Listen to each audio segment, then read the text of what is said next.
Je suis très heureux de vous souhaiter une excellente journée internationale de la Lune. L'occasion de réfléchir ensemble sur les énergies créatives qui animent les astres, d'un horizon très large, de grands littéraires. Je pense à Victor Hugo lorsqu'il était à regarder le Mont Saint-Michel ou même les îles anglo-normandes lors de son exil à Guernesey, mais aussi de grands scientifiques, des innovateurs, des transformateurs, des hommes de science et d'innovation. La place de la Lune dans les astres a été aussi à l'exposition universelle de Dubaï, mais aussi celle de Seattle aux États-Unis, avec ce monument futuriste qui existe toujours, qui s'appelle Space Needle, a été une très très belle expérience. Et j'ai beaucoup appris lors de ces deux voyages que je vous propose de partager ensemble dans le cadre de cette conférence, pour vous dire que finalement les astres sont extrêmement liés à toutes sortes d'énergies et en particulier les énergies créatives de la mer. Vous savez que le phénomène de marée s'explique par la force exercée entre la Lune et le Soleil sur la Terre. La Lune a donc un effet aimant sur les océans et possède une force d'attraction supérieure au Soleil, mais c'est l'action des deux astres sur la Terre qui agit sur la montée des eaux, car la Lune et le Soleil exercent une attraction plus ou moins forte sur les océans. Regardons ensemble la situation géographique atypique de la baie du Mont-Saint-Michel, ainsi que la configuration du littoral de l'ouest atlantique français qui intensifie le phénomène de marée. En effet, lorsque l'océan Atlantique pénètre dans la Manche, cela entraîne un mouvement fort et rapide qui est ensuite retenu par la pointe du Cotentin en ce qui concerne la baie du Mont-Saint-Michel.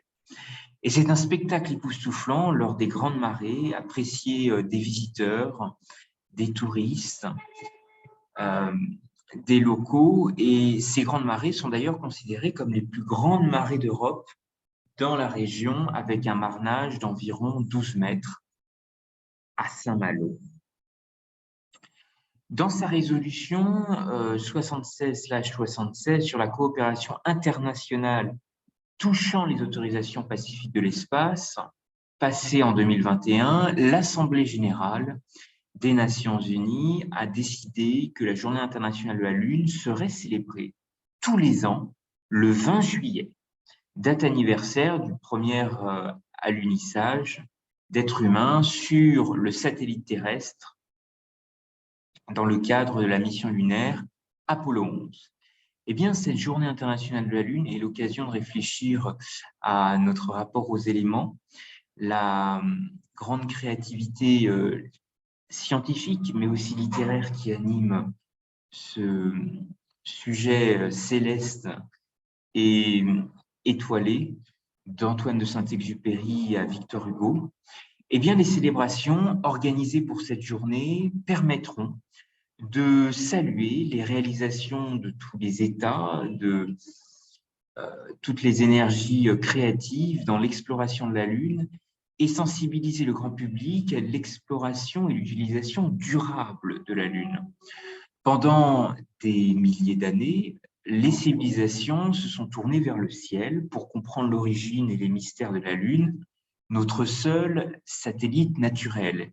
Et vous comprenez maintenant toute son importance dans le phénomène des marées et la force que nous avons dans les océans à travers le potentiel demain de l'économie bleue pour l'Europe, pour également des perspectives de développement afrofuturistes, pour permettre notre transition au Moyen-Orient dans la société après-pétrole, dans les enjeux qui se posent en Extrême-Orient, dans les différents contentieux marins ou liés aux aléas climatiques ou naturels avec les tsunamis. Avec l'émergence des activités spatiales, les observations au sol permises par l'invention des premiers télescopes ont ouvert un nouveau chapitre dans notre compréhension de notre compagnon céleste. Et combien de villes ont aussi matérialisé dans des signatures architecturales atypiques ce lien que nous avons avec le ciel, cette odyssée connectée entre ciel et terre. Je pense par exemple à la soucoupe de Saint-Nazaire en Loire-Atlantique. Mais je vous citais Space Needle à Seattle, qui est jumelée avec la ville de Nantes, ville natale de Jules Verne. À l'émergence des activités spatiales, la Lune est devenue la destination principale et ultime de nombreuses missions, notamment habitées, qui ont permis à l'homme de poser son empreinte sur le sol lunaire en juillet 1969 à travers la mission Apollo 11. Eh bien, pour ce 20 juillet, je vous souhaite une excellente fête, Journée internationale de la Lune. Rappelons-nous qu'en juillet 1969, c'était la première fois sur les pas de l'homme que nous étions emmenés dans un autre endroit de l'univers. Eh bien, alors que les efforts d'exploration de la Lune continuent de prendre forme avec des plans ambitieux, cette célébration mondiale sert non seulement de rappel des succès du passé, mais aussi de témoignage des efforts à venir, des perspectives pour notre futur. Notre futur qui certainement sera alimenté par la force des astres, l'énergie solaire, ce sont notamment les nouvelles ambitions de la nouvelle monnaie spéciale suisse. Le pavillon suisse à l'exposition universelle de Dubaï avait été une expérience remarquable et j'avais également beaucoup appris lors de ce voyage. Outre la force hydraulique, le solaire et l'éolien constituent des piliers stratégiques en matière d'énergie renouvelable. Eh bien, qu'elle ne soit encore publiée qu'en des quantités très modestes, l'utilisation des énergies renouvelables, qui sont par définition inépuisables, comme cette lune, comme ces astres que nous voyons dans cette voûte céleste et étoilée, nous permettra de réduire notre dépendance au pétrole, au gaz, au nucléaire, et à long terme, même d'abandonner tout approvisionnement en énergie fossile. Énergie solaire est aujourd'hui une nouvelle pièce d'argent de 20 francs suisses assortie de couleurs et d'éléments fluorescents.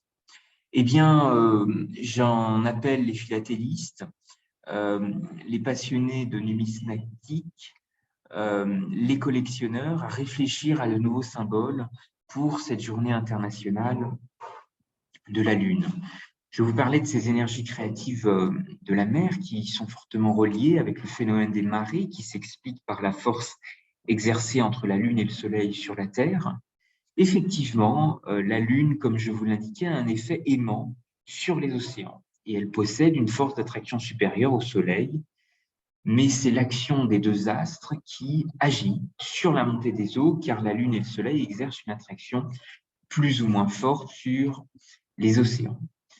Eh bien, nous avons dans la baie du Mont-Saint-Michel des témoignages exceptionnels de ces ressources de la mer, de ces ressources exploitées par de grands pionniers, des innovateurs. Je pense à Théophile Lognonnet, bijoutier horloger dans la baie du Mont-Saint-Michel, qui a fondé les industries Probiomère.